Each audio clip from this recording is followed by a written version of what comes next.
may isang bagay kang ayaw aminin sa sarili mo. Hindi mo siya namimiss dahil mahal mo pa siya. Namimiss mo siya dahil hindi mo matanggap na kaya kanyang iwan. Mas masakit ang tama sa ego kaysa sa puso. At ngayon, gabi-gabi, tahimik kang nakahiga. Iniisip mo kung nasaan siya. Kung may kapalit ka na, kung masaya ba siya. Habang ikaw, nagkukunwaring okay, pero pakinggan mo ito ng mabuti. Ang araw na tunay mong tinanggap na kaya mong mabuhay nang wala siya, hindi iyon ang araw na natalo ka. Iyon ang araw na nagsimula kang maging malaya. At karamihan ng tao, hindi kailanman abot doon. Kung isa ka sa mga taong tahimik na lumalaban, kung isa ka sa mga taong napagod ng maghabol, at kung handa ka ng marinig ang katotohanang hindi kayang sabihin ng karamihan, welcome ka dito sa channel na ito. Hindi tayo nagbubulag-bulagan. Pinag-uusapan natin ang mga ideyang masakit pero nagpapalaya, Stoicism, psychology, mga aral mula kina Nietzsche, Epictetus, Plato, pero ipapaliwanag natin sa paraang diretsyo sa puso. Kung gusto mong maging emotionally independent, kung gusto mong hindi na maging alipin ng attachment at takot, simulan natin na ngayon. Huminga ka ng malalim at pumasok tayo sa unang katotohanan na kailangan mong harapin. Katotohanan 1, ang ego na nakatago sa pagmamahal. May sinabi si Nietzsche, "He who has a why to live can bear almost any how." Magandang pakinggan, nakaka-inspire. Pero may madilim na side ang linyang ito kapag mali ang why mo. Kapag ang why mo ay isang tao, nagiging delikado iyon.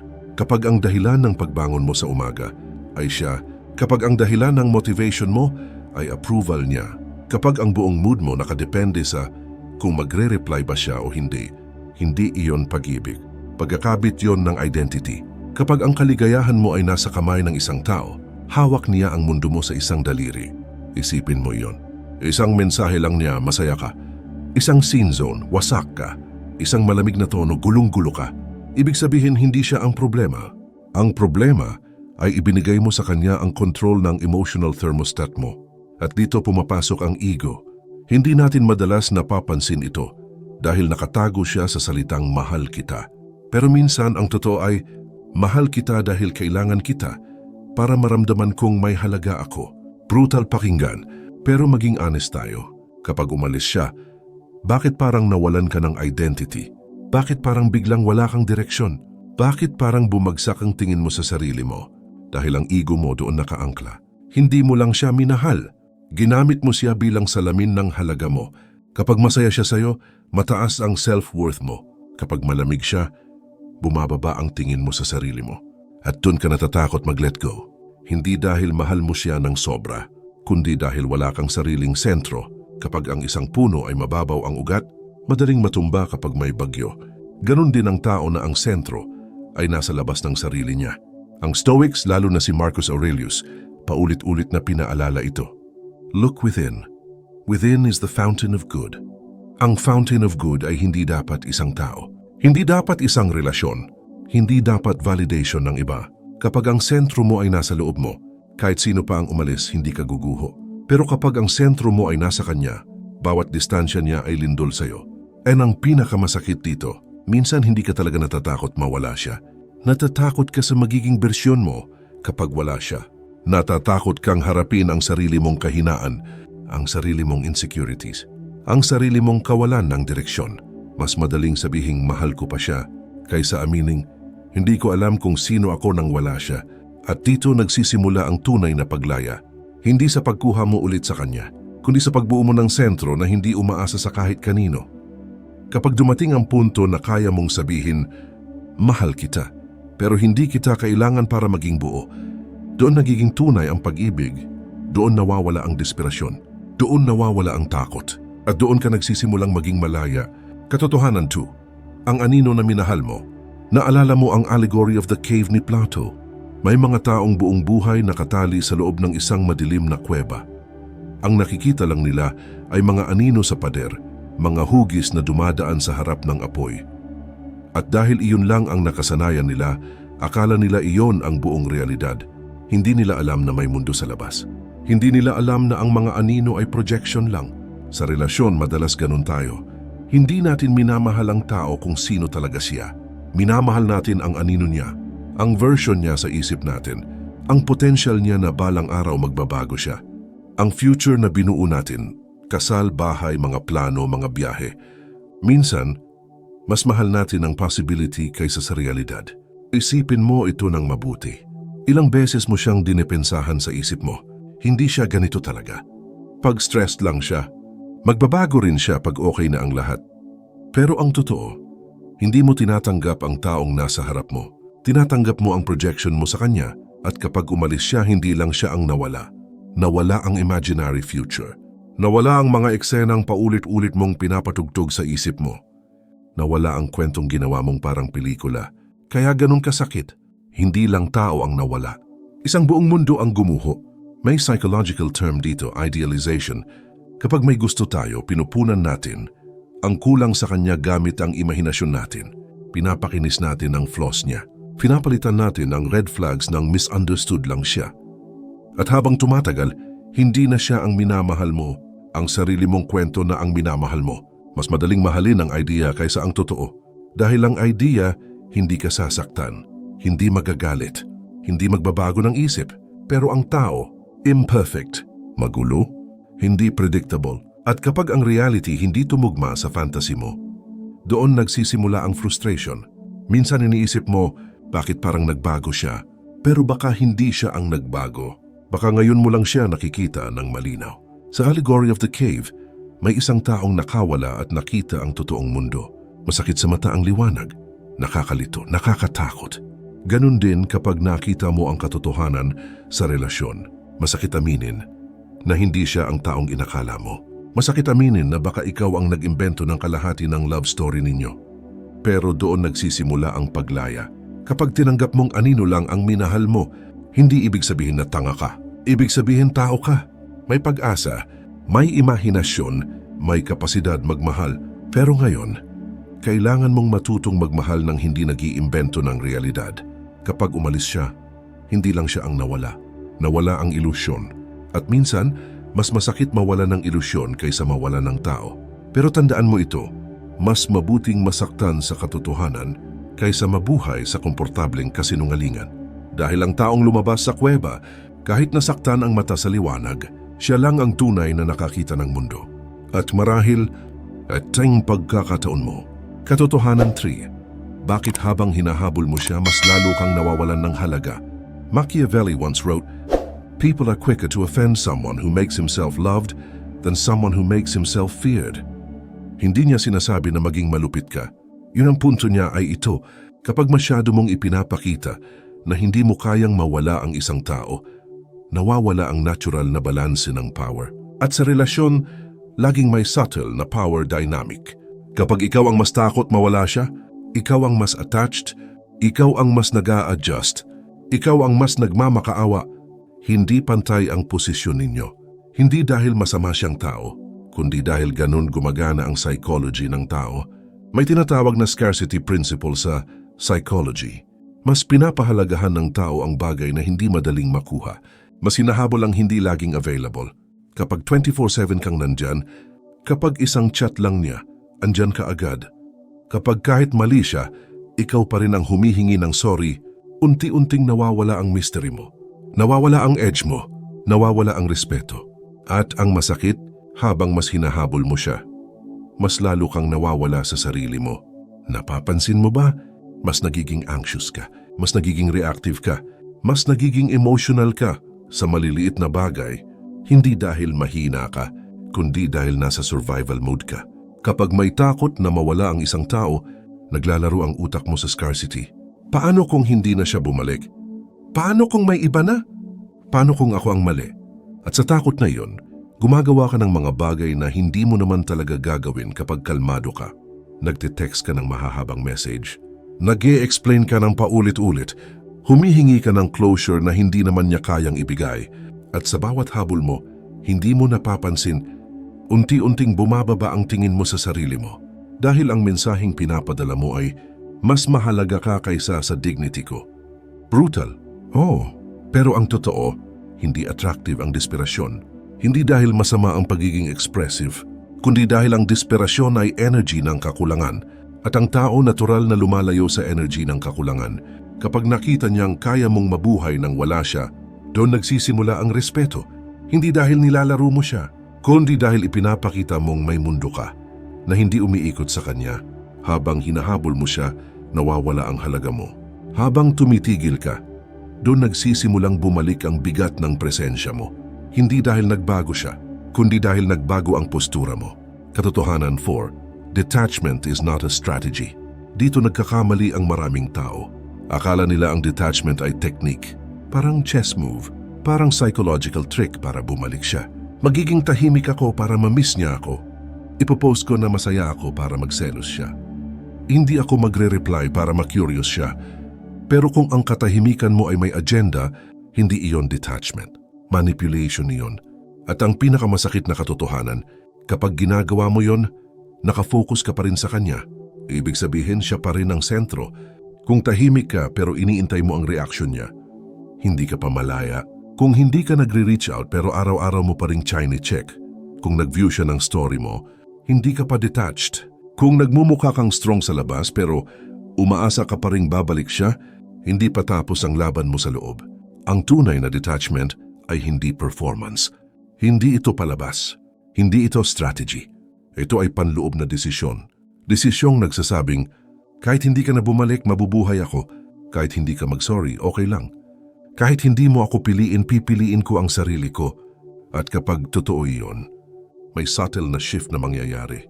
Hindi dramatic, hindi cinematic, tahimik. Mas mahaba ang pasensya mo, mas kalmado ang isip mo, mas malinaw ang boundaries mo. At ang pinaka-importante, hindi ka na reactive, hindi ka na madaling matrigger, hindi ka na nanginginig sa bawat scene zone. Hindi ka na nasisira ang araw dahil sa cold reply, dahil alam mong ang value mo hindi nakadepende sa validation niya. Kapag dumating ang punto na kaya mong makipag-usap sa kanya ng hindi umaasa, kaya mong makita siya ng hindi umaasa, kaya mong tanggapin ang kahit anong outcome, doon mo masasabi na detached ka na. At sa sandaling iyon, kahit bumalik siya, hindi ka na desperado. Kahit hindi siya bumalik, hindi ka wasak. Dahil ang detachment ay hindi tungkol sa pagkawala ng tao. Ito ay tungkol sa pagbabalik mo sa sarili mo. At minsan, iyon ang pinakamahirap, pero iyon din ang pinakamakapangyarihan. Katotohanan 5, ang addiction na hindi mo namamalayan. May sinabi si Dietrich Bonhoeffer tungkol sa kabubuhan. Hindi ito kakulangan ng talino, kundi kakulangan ng awareness. Sa pag-ibig, madalas hindi tayo masama.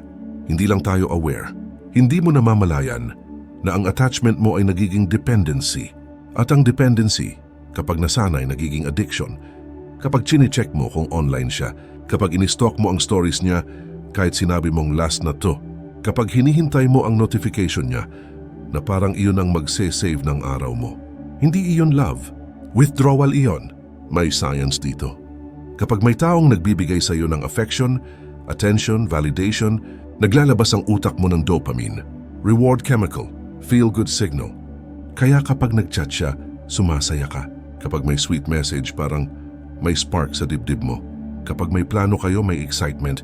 Pero kapag nawala siya, biglang bagsak ang dopamine.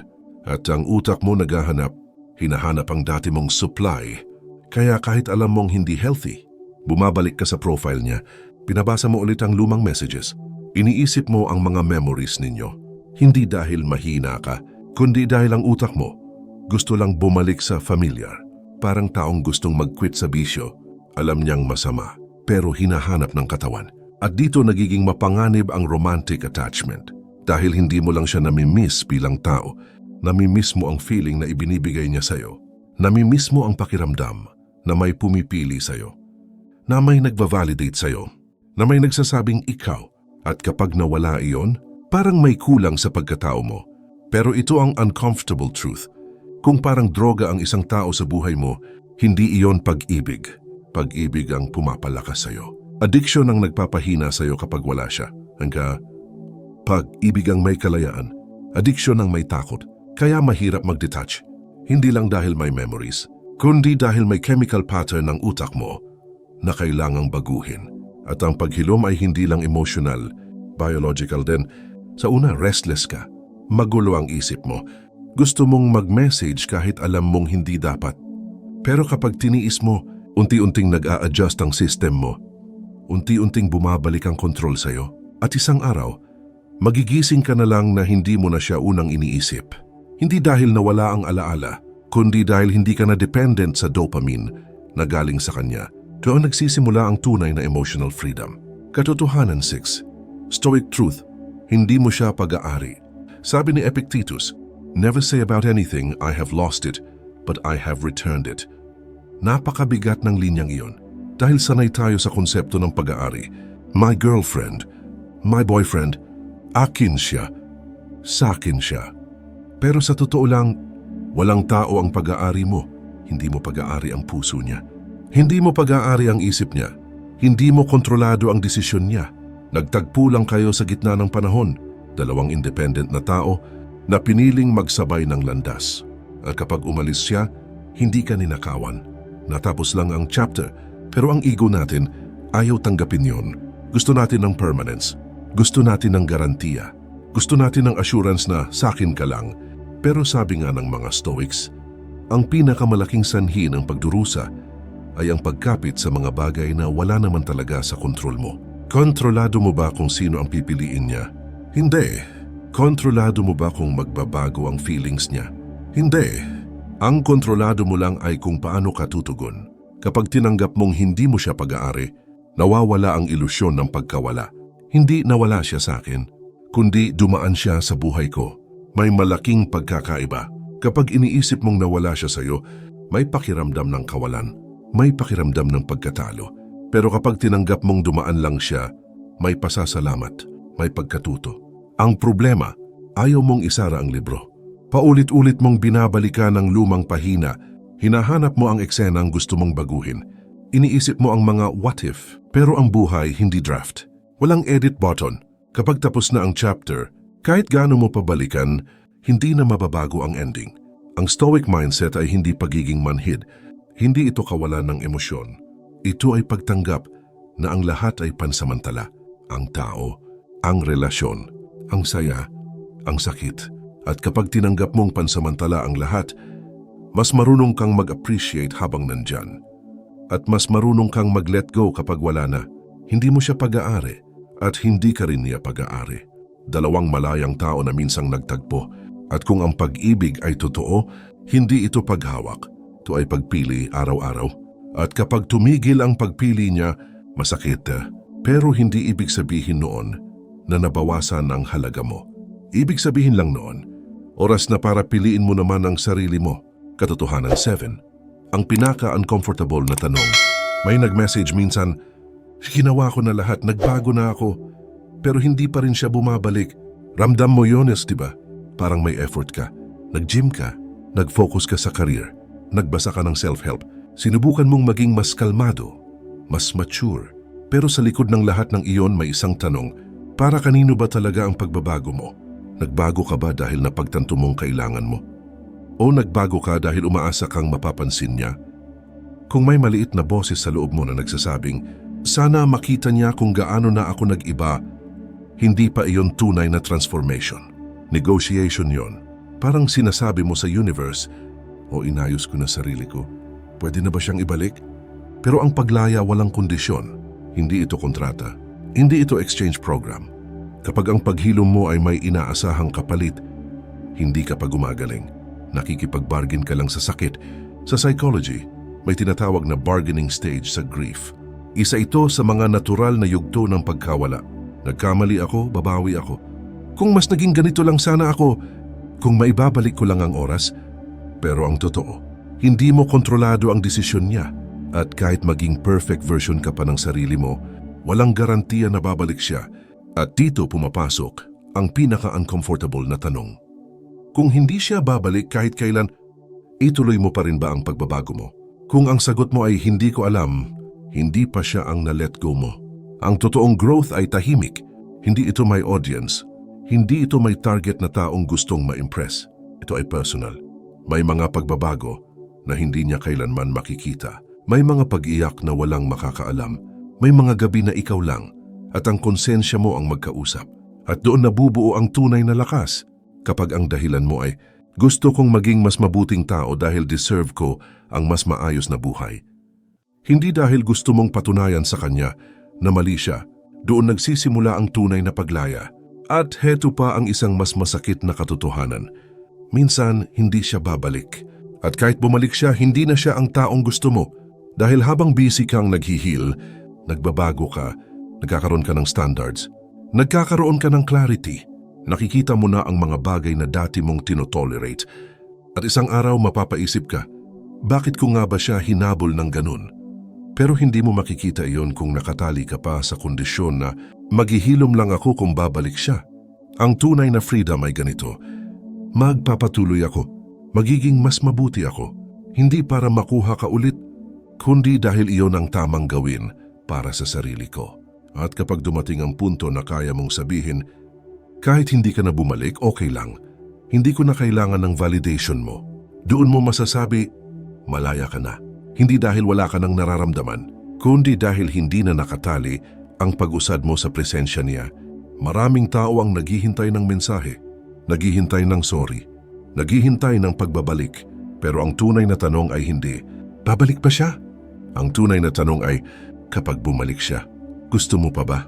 Kung hindi mo pa kayang sagutin iyon ng malinaw, hindi ka pa detached. Sa sandaling makita mo ang halaga mo na hindi nakaangkla sa kahit kanino, doon ka magiging malaya, hindi dahil may plano kang manakit, kundi dahil hindi ka na madaling masaktan. At sa mundong puno ng attachment at takot, ang taong marunong mag-let go, ang tunay na malakas.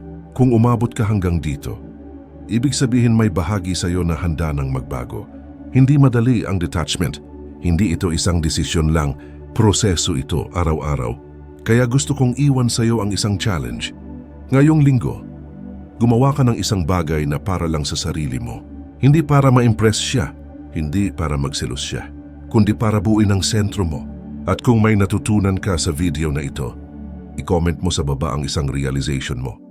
Ano ang pinakamasakit pero pinakatotoong tumama sa iyo? Basahin ko yan. Kung gusto mo pa ng mas malalim na usapan tungkol sa stoicism, detachment at emotional strength, i-like mo ang video na ito at mag-subscribe ka sa channel. Dito, hindi tayo naghahabol. Dito, binubuo natin ang sarili natin.